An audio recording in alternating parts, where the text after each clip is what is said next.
टीका का मंगलाचरण हो गया था। ये 109 है विस्तृत टीका लिखने से पहले लिखी हुई मंगलाचरण। अब मूल ग्रंथ का मंगलाचरण, ये दोनों बनाने वाले एक ही है। पहले मूल ग्रंथ मंगलाचरण शीट बना के राजा को दिए, राजा ने कहा नहीं आप टीका भी बनाइए। तब टीका बनाने से पहले जो मंगलाचरण किए थे वो पहले इन्होंने दिया। और अब मूल ग्रंथ मंगलाचरण रूपेण 24 श्लोक, विषय हर अध्याय का विषय सब बताएंगे, इसे ज्यादा हो गया। ये तो मंगल तो केवल एक ही श्लोक में है, बाकी सब अध्यायों के विषय कोई बताने वाले हैं। वस्तु निर्देशात्मक मंगलाचरण है ना। कितने प्रकार के मंगलाचरण होते हैं? 3 प्रकार। कौन से कौन से?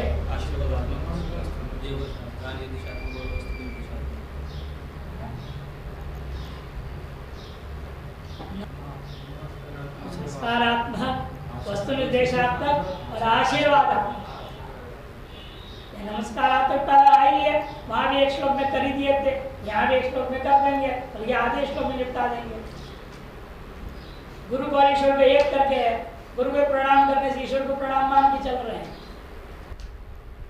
अलग मंगलाचरण है नहीं, नमस्कार आप एक, बाकी सब वस्तु निर्देश। देखिए अवतरणिका दे रहे, ग्रंथम आरिप्सु गुरुमूर्ति उपाधिकम सकल वेद शास्त्र प्रवर्तकत्वेन अत्र उचित इष्ट देवता रूपम परमेश्वरम आदो नमस्कृत्य। सबसे पहले गुरु को, वही परमेश्वर है, अभिनय करते हुए नमस्कार करेंगे।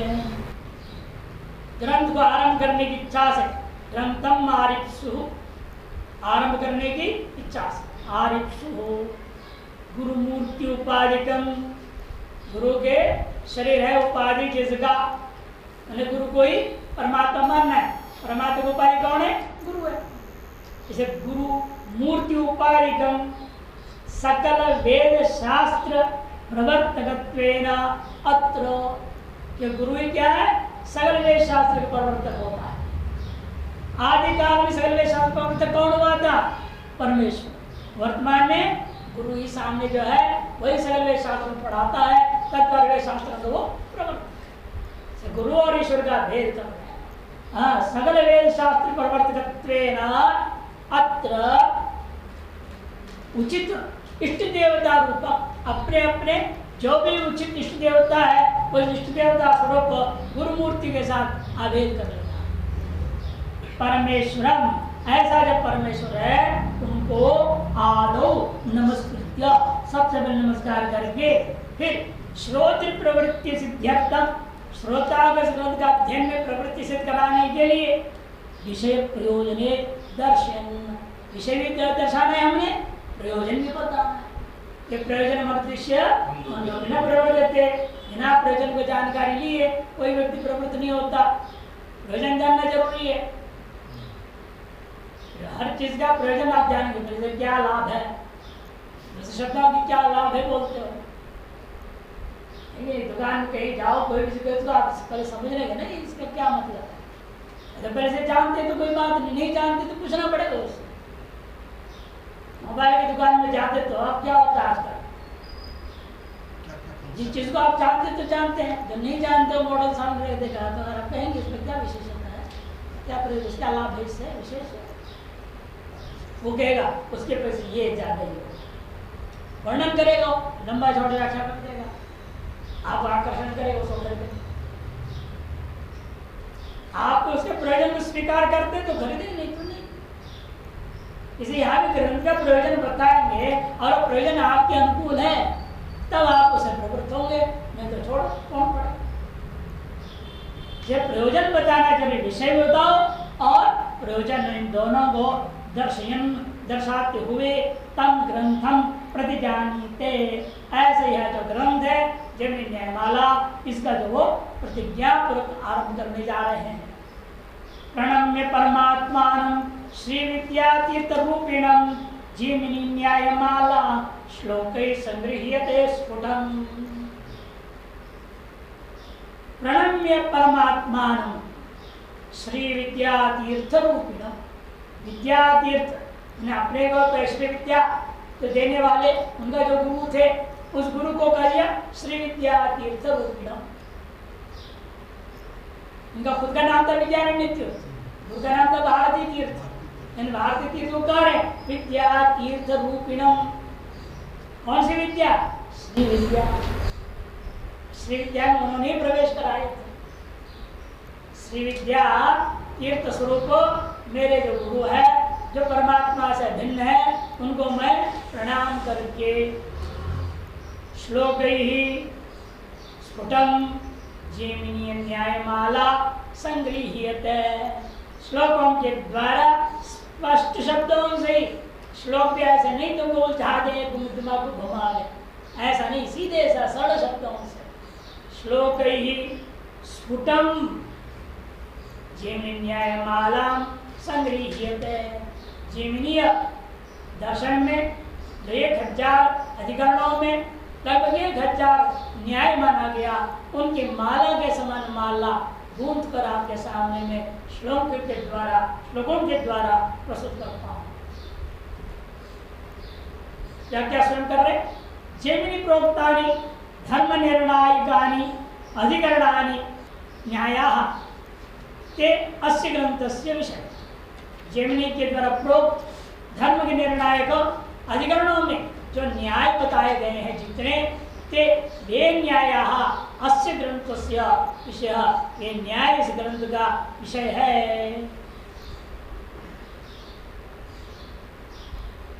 ये न्यायाः अस्य ग्रंथस्य विषय है। पठितुं सुशक्य ही कतिपयैरेव श्लोक। यद्यपि कोई कह सकता है अरे जैमिनी दर्शन ही बहुत बड़ा है, 2735 सूत्र है, इतना बड़ा है, सूत्र इतने हैं, श्लोक बनाए होंगे 5-6-10 श्लोक बना दिए होंगे, फिर तो कौन पढ़े इतना बड़ा। कहते घबराइए मत, जितना सूत्र संख्या है उससे भी कम श्लोकों में हुआ। 2735 लगभग सूत्र, और हमने कितने श्लोकों में बना दिया? 2000 श्लोक। कम हुआ कि ज्यादा हो? हमने कर दिया ना हमने। और भी सरल शब्दों से पठितुम सुशक्य ही, यहाँ आपके लिए पढ़ना मुश्किल हो रहा है क्योंकि प्राचीन संस्कृत लिपि में जो है छपी हुई है, नहीं तो पढ़ने में कह रहे स्वयं पठितुम सुशक्य, अनायास पढ़ने में संभावना है। कतिपयैरेव श्लोक, थोड़े ही श्लोकों के द्वारा तेषां स्फुटीभावः प्रयोजनम्, उनको स्पष्ट रूप से कथन करना ही मेरा प्रयोजन है, इस ग्रंथ का प्रयोजन। न्यायमाला संगृह्यते इति ग्रंथ नाम निर्देश पूर्विका प्रतिज्ञा। ग्रंथ के नाम का निर्देशन पूर्वक की प्रतिज्ञा कर दिया। विषय क्या है? सिद्ध कर दिया। तस्य करिष्यमाण ग्रंथस्य प्रकारमेव दर्शय। आप जो श्लोक निर्माण कर रहे हैं, कैसे निर्माण कर रहे हैं? श्लोक की क्या है प्रक्रिया, प्रकार बताओ। क्या क्या बोलेंगे आप प्रत्येक श्लोक में? हमारे दिमाग में स्पष्ट रहेगा ना, आप श्लोक को वही चीज ढूंढेंगे। प्रत्येक श्लोक में आप क्या कहने जा रहे हैं वो बताइए। एको विषय संदेह पूर्व पक्षावभासकः श्लोको अपरस्तु सिद्धांत वादी प्रायेण कथ्यते। प्रायेण हमारे हर अधिकरण के सार में हम क्या लिखने जा रहे हैं? एक विषय, एक श्लोक में मैं विषय को बताऊं। कौन से विषय, कौन से वेद वाक्य को लेकर यहाँ विचार आरंभ करने जा रहे हैं? कर्मकांड के किस वेद वाक्य के क्या संशय, उसके बाद बताऊंगा। इसलिए विषय के बाद संशय क्या बताऊंगा।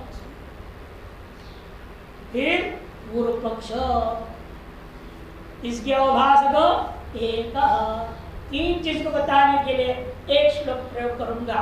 पहला विषय, दूसरा संशय और तीसरा पूर्व पक्ष। दूसरे श्लोक में आप क्या करेंगे? 1000 अधिकरण को 2000 श्लोकों में बना रहे हैं। मैंने मान के चलूंगा एक अधिकरण में 2 श्लोक है लगभग, लेकिन वास्तव में किसी अधिकरण में 1 श्लोक है, किसी का में 4 श्लोक है। कुल मिला करके 2000 के अंतर्गत ही है ना। कुल मिला के कितने हैं? 1900 कितना बताया था? 1521 ही श्लोक है। 2000 में कहने के लिए 2000 कह दिया जाता। 1521 चाहे इसके चित्र खींच के ना सब ग्रुप पे डाल दो, ताकि किस पाद में कितने श्लोक है और कुल मिलाकर के कितने हो गया, और अध्याय का समस्त अध्यायों के आरंभिक मंगलाचरण अंतिम मंगलाचरण सब मिला करके 1521 लगभग श्लोक ही है। कहने के लिए हम लोग 2000 कह रहे, 1000 जिसको अधिकरण कितने थे? 960 कह जाते हैं, एहसास नहीं व्यवहार हो जाता। और अगला श्लोक में क्या कर रहे हैं आप? 2 श्लोक में से अपरस्तु श्लोको सिद्धांतवादी प्रायेण कथ्यते। सिद्धांतवाद को कथन, सिद्धांत ने क्या निर्णय दिया वह हम कथन करें। प्रायः यही आप देखेंगे सभी अधिकरणों में एक श्लोक विषय संशय पूर्व पक्ष और अगला श्लोक सिद्धांत पक्ष। सिद्धांत किन युक्तियों से किन हेतुओं से कैसे सिद्ध कर रहा है वो सारी चीज बोला है ना, इसलिए एक श्लोक में सिद्धांत। चत्वारो एवा एको श्लोके नोक्ता क्वचित् क्वचित् यत्र क्वापि बहवः श्लोकैः उच्यन्ते यतो न विस्तरः। चत्वारो अवयवा एक श्लोकेन उक्ता। एक श्लोक के द्वारा एक श्लोक है ना, यद्यपि कोशिश यही किया कई अधिकरणों में एक ही श्लोक से पूरी बात कह दिया, चारों बोल दिया। चारों क्या है? विषय संशय पूर्व पक्ष सिद्धांत पक्ष। ये चारों बात एक श्लोक में कहने की चेष्टा किया है। इन कहीं कहीं पर क्वचित क्वचित जहाँ कहाँ भी बहु श्लोक उच्चन्ते, कई श्लोकों के द्वारा कह दिया गया। अतो न विस्तरः, से ज्यादा विस्तार नहीं है हमारी बात। एक एक अधिकरणस्य विषय संदेह संगति पूर्व पक्ष सिद्धांत स्थिति पंचावयवा। हमेशा एक अधिकरण में प्रत्येक अधिकरण 5 चीजें होती हैं, 5 चीज मिला के एक अधिकरण होता है। लेकिन उसमें से मैं 4 ही ले रहा हूं, एक तो आप पर छोड़ देता हुआ आपको ऐसे कह रहे। कौन है 5 विषय? संदेह संगति पूर्व पक्ष सिद्धांत, ये पंचावयव। तत्र संगति अनंतरमेव व्युत्पादिश्यमानेन प्रकारेण प्रत्यधिकरणं स्वयमेव ऊहितुं शक्यते। संगति के बारे में तो एक अधिकरण समाप्त दूसरे अधिकरण का हम जब आपसी संबंध बताने जाएंगे, पूर्वोत्तर क्या पूर्व पक्ष उत्तर पक्ष हो रहा है करके, उसी से ही आप वहां को कर लीजिएगा। व्युत्पादिश्यमानेन प्रकारेण अनंतर व्युत्पादन करने वाले प्रकार के आधार पर प्रत्यधिकरण में स्वयमेव ऊहितुं शक्यते, स्वयं वो करना संभव। आवश्यकतानां चतुर्णां, इसे बचा क्या? बाकी 4 विषय संशय पूर्व पक्ष उत्तर पक्ष सिद्धांत। ये 4 को प्रत्येक श्लोक में कहूंगा। आवश्यकतानां चतुर्णां अवयवानां संग्राहकाः क्वचित् बहवः श्लोकाः क्वचित् एक। किसी अधिकरण में कई श्लोक प्रयोग कर रहा हूं और किसी अधिकरण में एक ही श्लोक ऐसा कहेगा। आवापुत्वाभ्याम अंततः, इस तरह से कहीं ज्यादा कुछ कम आवापुत्वाप के आधार पर भी सारी संख्या जोड़ के देख लोगे कितना होगा? प्रत्यधिकरण श्लोक द्वित्वे, सामान्यतया 2 श्लोक माना जा सकता है एक अधिकरण का।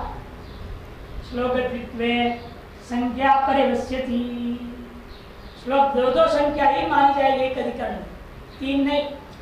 किसी में 1 हो गया, वहां 3 हो गया, उधर से इसमें जोड़ लो, बराबर 2 इस तरह से हो जाएगा।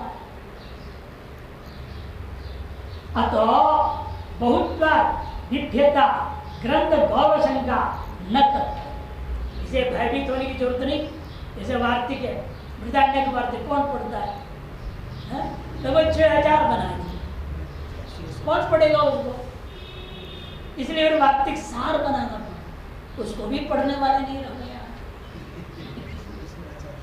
विवरण में विवरण की बहुत लंबी चौड़ी क्रम सूची, विवरण प्रमेय संग्रह नाम का ग्रंथ बनाए, मुख्य मुख्य भाषा में मतलब वो भी बुद्धि में नहीं जाते, पढ़ते नहीं, घबरा जाते उससे। ये हमारे इस ग्रंथ से आपको घबराने की जरूरत नहीं। क्यों? वही समझा रहे हैं, अतो भूतवाद विभिन्न बहुत लंबा चौड़ा होगा आपका, कई हजारों में होगा। इस तरह से भयभीत होते हुए ग्रंथ गौरव की आशंका आप न करें, न करें।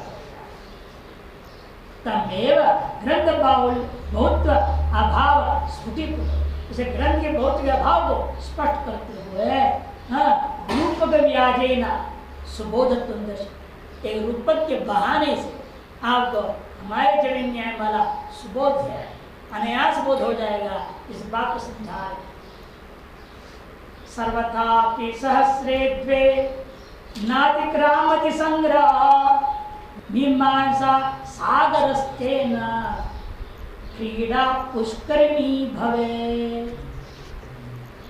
मीमांसा रूपी सागर को मैंने खेलने योग्य छोटा सा पुष्करिणी जैसे बना दिया। मीमांसा सागर मानियो, मीमांसा रूपी सागर को में तैरना मुश्किल होता है, तो क्या करते हैं? पुष्करणी बना, स्विमिंग पूल बनाया जाता है, वहाँ हर कोई बच्चा भी तैर सकता है। पहले राजा लोग क्या करते थे? राजमहल छोटा सा तालाब सा बना लेते पुष्करणी, जिसमें इतने से ज्यादा पानी नहीं होता, उठने से ज्यादा, तो निर्भयता पर बच्चा वहाँ तैर सीख भी सकता है, फिर बाद में नदी में जाएंगे।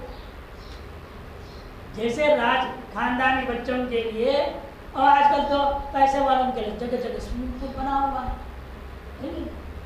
वहाँ जाके आदमी सीखता है, वहाँ भय नहीं है, डूबने का डर रहेगा क्या? वहाँ नहीं, और पार्टी दे देते हैं, क्या कहते पहना देते हैं और अपना आराम से कूदिए और कुछ नहीं होगा, तैरते रहिए, धीरे धीरे हाथ पर चलाना सीख लीजिए। जैसे दृष्टांत दे रहे, समुद्र की अपेक्षा से समुद्र में तैरना सीखना आसान है क्या? लेकिन एक तालाब में तैरना सीखना आसान होता है। उसी प्रकार मीमांसा दर्शन पे सागर को पढ़ के आर पार कर लेना, तैर करके असंभव है। इन हमारी न्यायमाला तालाब के समान छोटा सा, इसमें आसानी से आप मीमांसा दर्शन को आर पार कर जाए। ऐसे दृष्टांत आकर समझा रहे, क्यों? हमारे इसमें सर्वथा भी सहस्रे द्वे 2000 से श्लोक ज्यादा है, बड़ा चढ़ा के इधर उधर करके अनेक वर्णक भेद से भी एक ही अधिकरण को दो व्याख्या कर देंगे तो श्लोक बढ़ जाता है, तब भी 2000 से ज्यादा तो है ही। नातिक्रामति संग्रह, मेरा जो जैन न्याय वाला संग्रह है 2000 संख्या का अतिक्रमण नहीं करता है। किसी प्रकार से गणना करके देख सर्वथा। इसलिए मीमांसा सागर, मीमांसा भी सागर तैरना भले आपसे संभव नहीं, तेना कीड़ा पुष्करिणी भवे, इस जैन न्यायमाला के द्वारा मानव खेलने के लिए बना पुष्करिणी के समान मेरी न्यायमाला है। अनायास आप इसमें गोते लगाइए, डूबेंगे नहीं आप, घबराएंगे कोई। ये माला शब्द किसी का दोतन कर रहा है, माला शब्द बोल रहे हैं ना, तो भी समझ आए माला तुमको दे रहा हूँ, ये माला शब्द क्या दोतन? नहीं, यहाँ न्याय की श्रेणी नामित है, श्रृंखला। माला क्या होती है? जाने जाने जोड़े रहते हैं ना, 108 की माला, 33 की माला, 54 की माला, 27 की माला, क्या होता है? एक गाना दूसरे से जुड़े हैं, जैसे एक अधिकरण दूसरे अधिकरण से जोड़ना, न्यायों को जोड़ा जा रहा है। न्याय का माला, जैसे रुद्राक्ष की माला, स्फटिक की माला, जैसे न्यायों की माला।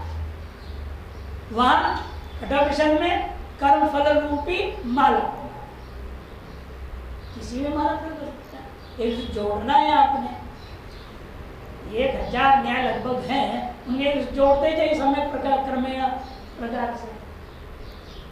ऐसे माला बनाने के भी नियम है, जब रुद्राक्ष माला बनाते हैं कैसे बनाए? ब्रह्मज्ञान का लगाया जाता है, कैसे लगाया जाता है वो भी? रुद्राक्ष के मुख और पूछ होता है, मुख को मुख से जोड़ना है, पूछ को पूछ से। एक को सीधा है, दूसरा उल्टा है, तो मुख से मुख होगा, तो पूछ से पूछ, तो अगर पूछ को पहले डालो, ये ध्यान देना पड़ता है। आजकल ऐसे ध्यान नहीं दे रहे हैं, कुछ ही पिरो करके दे देते हैं, आपने पहन लिया बढ़िया हो गया, लेकिन ऐसा सिद्धांत नहीं है, बहुत सावधानी से पिरोना पड़ता है। रुद्राक्ष विशेष तौर पर हर मणि की अपनी एक व्यवस्था है, कैसे उसको पिरोया जाता है। इसलिए यहाँ हमारे न्यायों के भी एक व्यवस्था है, वो कैसे पिरोना, ऐसे पिरोते जाइए जाके आपका सभी न्यायों का ज्ञान अनायास क्रमशः हो जाए, बिना ज्यादा परिश्रम का हो गए। इसलिए श्लोकेन श्लोकाभ्याम श्लोकैर्वा, किसी अधिकरण में 1 श्लोक, किसी अधिकरण में 2 श्लोक, किसी अधिकरण में 2 श्लोक भी है। श्लोकेन श्लोकाभ्याम श्लोकैर्वा यथा समम न्यायः संगृह्यताम्, यथा संभव मैंने न्यायों को संग्रह किया सर्वथा भी, लेकिन सहसन्याय संग्रह रूपो ग्रंथ 1000 न्याय का संग्रह रूप इस ग्रंथ में श्लोक सहस्रस्य द्वय पूर्ते अर्वादेव समाप्ति श्लोक सहस्रद्वय पूर्ते अर्वादेव समाप्ति। 2000 श्लोक की पूर्ति होने से पहले मैंने समाप्त कर दिया, मैंने 2000 श्लोक भी मुझे बनाना नहीं पड़ा। इतने कम में मैं पूरे अधिकरणों का सार आपको दे रहा हूं। मैं 2000 आम के रस आपको दे दे, कैसे दिया होगी? टैबलेट बनाकर रस की तो बोतल भरते रह जाओगे, रस को भी सुबह के टैबलेट बना दिया, टैबलेट में खराबी न लगे तो कैप्सूल भर के दे दिया, और अन्यास होता है कि गुड़म करने में। ऐसे आपको मैंने न्यायमाला बना के दे रहा। ग्रंथकार जो है माधव जी कह रहे हैं कि समाप्ति 2000 श्लोक के अंतर्गत 1521 श्लोकों में हम समाप्त करेंगे। बताओ कितने कम में कर दिया। न तो सहस्त्रम अतिक्राम, कहने 2000 का अतिक्रमण तो होने ही नहीं दिया। भाष्य टीकादि नाम बहुत बार देखा, समुद्र की क्यों का मीमांसा, समुद्र क्यों कहते मीमांसा दर्शन को? इसीलिए कि यह भाष्य टीका है, टीका है, टीका है, टीका, उस पर टीका, उस पर टीका, बहुत लंबा चौड़ा है मीमांसा दर्शन। उसे अनेक परंपराएं हो गई, कुमार भट्ट के अलग है, प्रभाकर गुरुमत अलग है, मुरारी मिश्र का अलग है, और उतने सारे टीकाओं को पढ़ो समझो, बड़ा कठिन सैकड़ों ग्रंथ मीमांसा दर्शन। आप उतने सब पढ़ के समझोगे, पढ़ने की जिंदगी में इतनी आयु कहाँ है, इसलिए हमने आपको थोड़े में लगा। घाघर में सागर कहते हैं ना, वैसे सागर क्या था वही बता रहे, भाष्य टीकादि नाम बहुत दुरवगाहित मीमांसा सागर समा पूर्वमासी। मेरे ग्रंथ बनने से पहले, जैमिनी न्यायमाला से पहले मीमांसा दर्शन का मतलब समुद्र के समान, क्योंकि सूत्र पढ़ना पड़ता था, उसकी कुतूहल वृत्ति पढ़नी पड़ती थी, वृत्ति के बाद भाष्य पढ़ो, भाष्य के बाद टीका पढ़ो, उसे विभिन्न मतों के लिए विभिन्न टीकाओं को पढ़ना पड़ता है, सारे टीकाओं को समझ करके सामंजस्य बिठा करके तत्व को धारण करना पड़ता है। कितना कठिन काम, इसलिए सागर उपमा सागर समा दुर्वगाही होता, इतना कठिन हो गया था, लोग घबरा जाते थे मीमांसा दर्शन पढ़ने। आज की भी यही हाल है, परीक्षा में मीमांसा दर्शन लोग निकाली, मीमांसा सूत्र पढ़ते हैं। ब्रह्म सूत्र में भी पहले तीसरे अध्याय निकाल दिए कि उसे मीमांसा दर्शन बहुत आता है, तीसरे अध्याय पहले निकाल दिए, 3 अध्याय प्रथम द्वितीय चौथा, तो वो भी ज्यादा लगता है लोगों को, गले गले आ गया तो चौथा को बता, ये 2 अब सुनने को मिल रहा है एक घटाया जा रहा है। मैंने आदमी की बुद्धि कितनी मंद हो रही है, अध्यापक की पढ़ाने की क्षमता नहीं रह गई, छात्र को पढ़ने की क्षमता नहीं रह गई, इसे पाठ्यक्रम को घटाया जा रहा है। मीमांसा तो सागर है, इसे कौन पढ़े? इसलिए वेदांताचार्य बहुत मिलेंगे, साहित्याचार्य बहुत मिलेंगे, ये मीमांसा दिन के दिमाग पूरे देश में बड़ा मुश्किल से 100 मिलेंगे मीमांसा पूरे देश में। न्यायाचार्य भी मिल जाएंगे आपको, 1000-2000 मिल जाएंगे न्यायाचार्य, व्याकरण आचार्य भी मिलेगा, 50 लाख रुपया लाख तो मिल ही जाएंगे। साहित्य व्याकरण बहुत, न्यायाचार्य कम, मीमांसाचार्य उससे कम। इसे कहते हैं मीमांसा दर्शन तो सागर के समान था मेरे इस ग्रंथ से पहले, इसलिए पूर्वमासिक क्रियमाणेन तु अनेनैव ग्रंथेन किए जा रहे इस हमारे वर्तमान के न्यायमाला पेड़ों के द्वारा दोष जो है द्वय रहित, दोष द्वय रहित। दोष द्वय क्या था? बहुत तुर्पी दोष, दुर्गायत्री दोष, ये दो दोष है ना। मीमांसा दर्शन में भाषा से क्या होता? बहुत का और दुर्गायत्ता, ये दोनों दोष हमारे ग्रंथ में है। हमारे ग्रंथ बड़ा विशाल है नहीं, बहुत है नहीं, और दुर्गा ही नहीं है, अत्यंत सरल भाषा में लिखा, अनायास पाठ कर सकते हो, अनायास याद हो जाएगा आपको, अर्थ में समझ में आ जाएगा। और ग्रंथेन दोषद्वय रहितेन राजपुत्राणां बालानां क्रीडार्थं निर्भीतया नाविदग्न पुष्करिण्या समापविष्यति। मेरा ग्रंथ जो है ऐसे है, उपमा दे रहे, राजपुत्र जो बालक है छोटे छोटे, उनकी क्रीड़ा के लिए निर्भयता पूर्वक क्रीड़ा करें। उसे क्या करते थे राजा? अपने महल के अंदर छोटी सी पुष्करणी बना देते थे। वो पुष्करणी में कितना गहरा होता था? अरे देखो, नाभि तक की पानी, बच्चे के नाभि बढ़ेगा नहीं, बच्चे को खड़ा कर दो, उसके नाभि कितना हो मुश्किल से 2 फुट, उतने ही पानी, उतने बच्चों को खेलने दिया, ताकि डूब के कभी कुछ होना ही नहीं, नुकसान नहीं। ऐसे जैसे पुष्करणी बनाया जाता है, सागर के अपेक्षा से वह तालाब जैसे श्रेष्ठ था, है कि नहीं, निर्भयता पर वहां पर खेल खेल सकते थे, ठीक उसी प्रकार हमारे यह ग्रंथ भी है, इसमें आप अनायास से रमण कर सकते हैं। यद्यपि शास्त्र दीपिका जो क्वचित क्वचित संग्रह श्लोक अस्त, शास्त्र दीपिका, भाट दीपिका आदि अनेकों ग्रंथ है, वहां भी अधिकरणों के कहीं कहीं श्लोक बना दिए, सकल अधिकरणों का नहीं है श्लोक, कहीं कहीं पर कहीं पूर्व पक्ष श्लोक बना दिया, कहीं सिद्धांत पक्ष श्लोक बना दिया। प्रत्येक अधिकरण के ये चारों बात कहना, विषय, संशय, पूर्व पक्ष, सिद्धांत, चारों को कहने वाले प्रत्येक अधिकरण सोचो, इससे पहले किसी भी ग्रंथ में कुछ कुछ मात्र कर दिए थे, हमने उसको देखते हुए प्रत्येक अधिकरण को बना दिया। वही समझा रहे, यद्यपि शास्त्र जीविका ग्रंथों में कहीं कहीं पर संघर्ष श्लोक विद्यमान है, तथापि न सर्वत्र विद्यते, सगल अधिकरणों में नहीं है। यत्र जहाँ भी है वहां पर भी, तत्रापि विषय संशय योग असंग्रह, कहीं विषय का संग्रह नहीं है, कहीं संशय का संग्रह नहीं है, या सीधे पूर्व पक्ष श्लोक बना दिया, या फिर सिद्धांत श्लोक बना दिया। अरे विषय वाक्य क्या है तो बताओ, यहाँ संशय क्या हो उस वाक्य में बताओ। पूरे वेद के हर एक वाक्य में थोड़ी संशय, हर एक वाक्य का विचार थोड़ी किया जाएगा।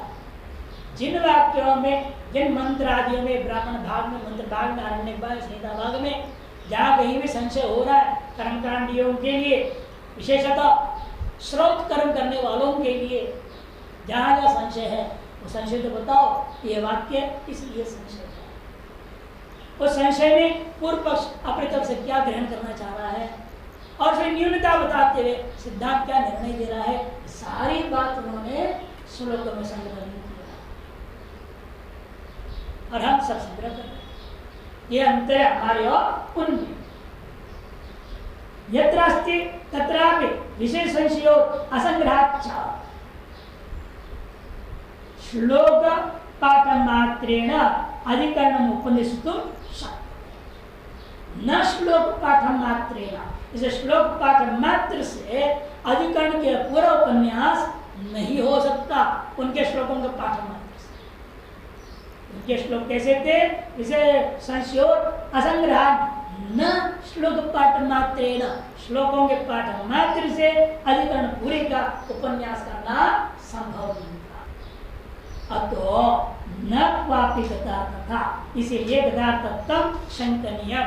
मेरे पूर्ववर्ती अनेकों ग्रंथों में से किसी ग्रंथ के द्वारा हमारे ग्रंथ गतार्थ हो चुका है, इसे पढ़ने की कोई जरूरत नहीं, उसको पढ़ने से काम चलेगा, ऐसा शंका न करें।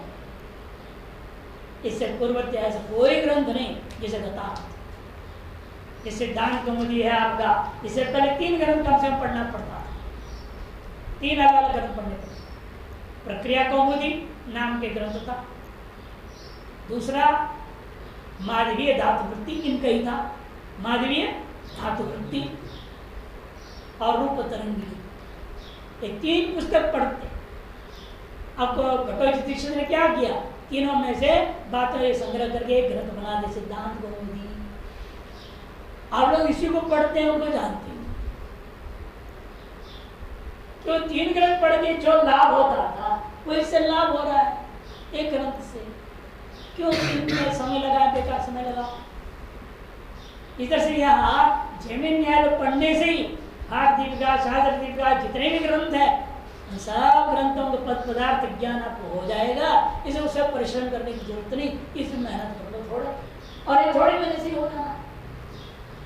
सरल भाषा है, कम श्लोकों में कहा जा रहा है और पूरी बात कही गई है श्लोकों। उन लोगों से आधी आधी बात नहीं कहा, हर एक श्लोक में पूरी बात रखी, हर अधिकार। अतो न क्वापि गतार्थता शंकनीयम संगतिम व्युत्पादयति। अब संगति का व्युत्पादन क्या है? संगति वर्णन करें। शास्त्रीय अध्याय तथा पादे न्याय संगतयस्त्रिधा शास्त्रादि विषये ज्ञाते तत्तत् संगति रूह्यताम्। संगति का तय करने की तरीका बता। आपको कहते आप संगति अपना तय कर, मैं नहीं बोलूंगा, कहा था ना संगति तय कैसे किया जाता है, तब बता। शास्त्रे शास्त्र संगति, अध्याय अध्याय संगति, पाद एक पद दूसरे पद से पाद संगति। आरंभ में शास्त्र संगति बताना पड़ेगा। इस मीमांसा दर्शन का और जमीन न्यायमाला जो बना रहे हैं, इन दोनों के पीछे क्या संगति, ये इन्होंने वर्णन किया भी था। शास्त्र संगति बिठा दी। हर एक अध्याय का अगले अध्याय के साथ क्या संगति है। पहला अध्याय में तो सीधा साधा है, उपोद्घात संगति या आरंभ संगति, उपक्रम संगति भी कहा जाता है। वो संगति उपक्रम होगा, फिर उसके बाद हर एक अध्याय का पूर्व अध्याय के साथ उत्तर के बीच में क्या संबंध, संगति में क्या संबंध, इसके बाद क्यों शुरू कर रहे हैं, कोई और चीज क्यों नहीं शुरू कर रहे हैं। जैमिनी जी कोई भी संगति होगा, कोई ना कोई संबंध होगा, और संबंध का निर्णय का नाम संगति होगी। इस तरह शास्त्र संगति, अध्याय संगति, पाठ संगति और प्रत्येक अधिकरण का न्याय संगत। एक अधिकरण में न्याय निर्णय हुआ, अगले अधिकरण में और न्याय निर्णय करने जा रहे, इन दोनों न्यायों का परस्पर, दोनों अधिकरणों का परस्पर क्या संगति, कहीं दृष्टांत संगति होगा, कहीं जो है पूर्ववर्ती संगति बनेगी, कहीं कुछ प्रकार के बताते जाएंगे जहां जैसे न्याय संगतयः त्रिधा शास्त्रादि विषय जाते। शास्त्रादि विषय के जानने के बाद तत्त संगति रूहीयता, तत्त संगतियों का वह आपको कर लेनी चाहिए। न्याय दर्शनकार बताते हैं 6 प्रकार की संगति वर्णन किया। इन्होंने कहा हम 3 प्रकार मानते, अध्याय संगति, पाठ संगति, न्याय संगति। आरंभ में शास्त्र संगति तो है, उदय की बात आरंभ में होता, बाद में नहीं जोड़ते। फिर अध्याय संगति तो 12 अध्याय है ना, प्रत्येक अध्याय को संगति बतानी पड़ेगी और प्रत्येक पाठ का संगति बतानी पड़ेगी और हर एक न्याय की संगति बतानी है। तो 3 संगति आपको करना पड़ता है, अध्याय, पाठ और न्याय संगति, 3 ही करना। वह कैसे होगा? शास्त्र के आदि में हर एक अधिकरण के आरंभ में चर्चा का विषय को बता देता है। विषय को देख के समझ लेना चाहिए, पूर्व का ये विषय था, इसका ये विषय है, इन दोनों विषयों में परस्पर क्या संबंध है, आपसे वो आपको कर लीजिएगा। कहीं प्रतिधान संगति हो सकता है, या उदाहरण संगति हो सकता है, जहाँ कैसी संगति है वो आपको तय कर। शास्त्र संगति, अध्याय संगति, पाद संगति, त्रिविधा संगति, शास्त्रादीनां त्रयाणाम् असाधारण विषये ज्ञाते सति स्वयं ऊहितुं शक्या। शास्त्र संगति, अध्याय संगति और पाद संगति मुख्य रूपेण तीन ही प्रकार की मानी गई। उसमें भी शास्त्र संगति प्रथम बार हो जाता है, इसलिए बाद में क्या होगा, हमें न्याय संगति भी मान लेंगे, अधिकरण अध्याय पाद अधिकरण संगति, जिसका न्याय संगति नाम से भी कहा। साच शास्त्रादीनां त्रयाणाम असाधारण विषये ज्ञाते सति, और शास्त्रादि जो संगतियां हैं, तीनों प्रकार की संगतियां असाधारण रूपेण विषय के ज्ञात होने पर स्वयं ऊहितुं शक्या, स्वयं आपके द्वारा वो आपको कर लेना संभव है। या शास्त्रस्य अध्ययनांच असाधारण विषय दर्शय। अब पूरे शास्त्र के और प्रत्येक अध्याय का विषय क्या है उसको दोष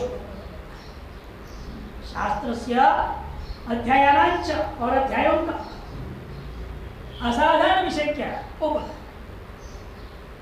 धर्मोद्वादश लक्षण्यां व्युत्पाद्यस्तत् लक्षणैः प्रमाण भेद शेषत्व प्रयुक्ति क्रम संज्ञकाः अधिकारो अतिदेशश्च सामान्येन विशेषतः भूबाधश्च तंत्रञ्च प्रसंगश्चोदिताः क्रमाः।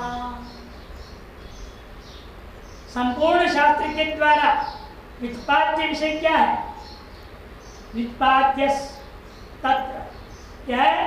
द्वादश लक्षण्यां व्युत्पाद्य, लक्षण का दिया अध्याय 12 अध्यायों में व्युत्पाद्य पदार्थ क्या है? केवल धर्म है।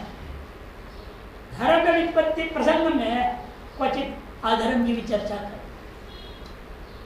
क्या धर्म है वो प्रमुख मेरा लक्ष्य है, इन प्रमुख लक्ष्य के साथ साथ अधर्म में धर्म की भ्रांति ना हो जाए, इसे अधर्म को बताना चाहिए। तो उसे बचेंगे कैसे? अधर्म को धर्म मान लेंगे आप और उसको धर्म मान के करते रहेंगे, गड़बड़ होगा। इसलिए धर्म की चर्चा करते हमेशा निषेध जो किया जा रहा है, विधि का विषय है धर्म, निषेध का विषय है अधर्म। इसे दोनों का प्रासंगिक रूपेण विचार होगा। धर्मो द्वादश लक्षण्यां व्युत्पाद्य, 12 अध्यायों में शास्त्र में व्युत्पाद्य पदार्थ है केवल धर्म। उनमें भी तत्र लक्षणैः, प्रत्येक अध्याय का विषय अलग है।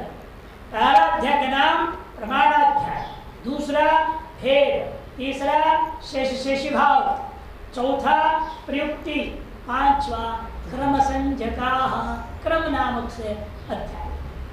प्रमाण, भेद, शेष, प्रयुक्ति, क्रम। छठा अध्याय कौन सा? अधिकार, अधिकार अध्याय।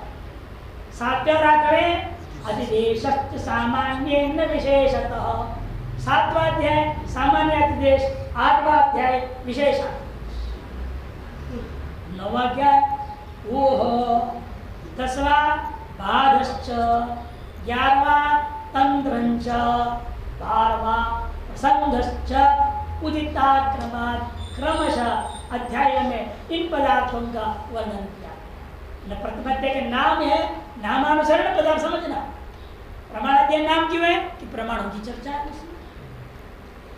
प्रमाण, धर्म में क्या प्रमाण है? धर्म में क्या प्रमाणम? सारे प्रमाणों का वर्णन किया पहला। प्रमाण ही विषय है, अतः प्रमाण अध्याय का नाम दे। दूसरे अध्याय का नाम भेद, क्यों? कर्म के भेदों का वर्णन किया। 6 हेतु दे करके कर्म भेद तय करेंगे। तीसरा नाम है शेषाध्याय, अर्थात अंगांगी भाव करना, शेषी भाव, एक अंगी है कर्मकांड, उसके कितने अंग होंगे, किन किन अंगों का अनुष्ठान करने पर अमुक अंगी रूपी कर्म पूरा होता है, ये तय करना शेषेशी। इस अध्याय का नाम भी शेष अध्याय। प्रयुक्ति, प्रयुक्ति अध्याय, प्रयोग प्राशभाव, क्रम को तय कर, अंगों को तय किया और अंगों का क्रम निर्णय कर, प्रयोग प्राशभाव और वो पूर्वोत्तर भाव ये तय करना।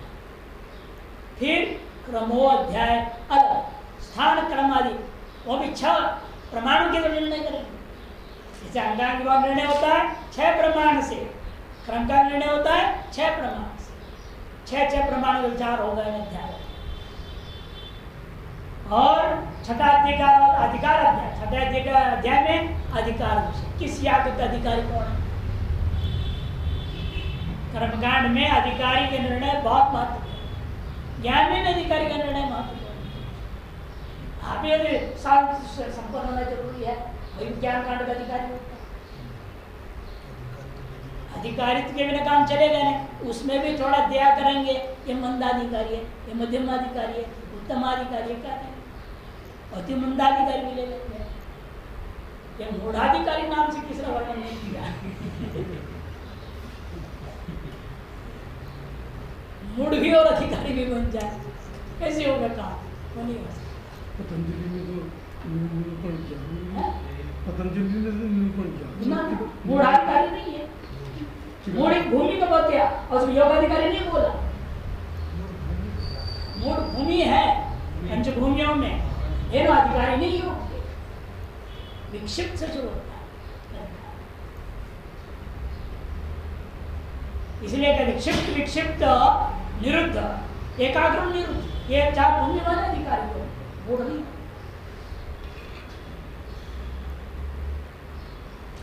और उसके बाद आता है सामान्यतिदेश, विशेषातिदेश, ऊह, बाध, तंत्र। अब तंत्र में एक बार कहा हुआ गो अनेक बार कैसे आवृत्ति कर लेना, ये 3 ही मंत्र है। अब 3 मंत्र को 15 बार पाठ करना है, कैसे पाठ करो, जैसे 3 है उसी 3 के बार बार बोलूं, ऐसा नहीं होगा। 1 2 3, अगले बार जो 3 लेनी है मुझे क्या कर्म करना होगा, 3 2 1, उसके बाद में 2 1 3 करूंगा, उसे अगले में फिर 1 2 3। ये जो क्रम वगैरह तय करेंगे उसका अध्याय का नाम है तंत्र। अंत में आता है प्रश्न। इस प्रकार से 12 अध्यायों का विषय के आधार पर ही 12 अध्यायों का नाम रख दिया। क्रमात् उदिता मने कथिता, क्रम से इन अध्यायों में इन विषयों को कहा गया है।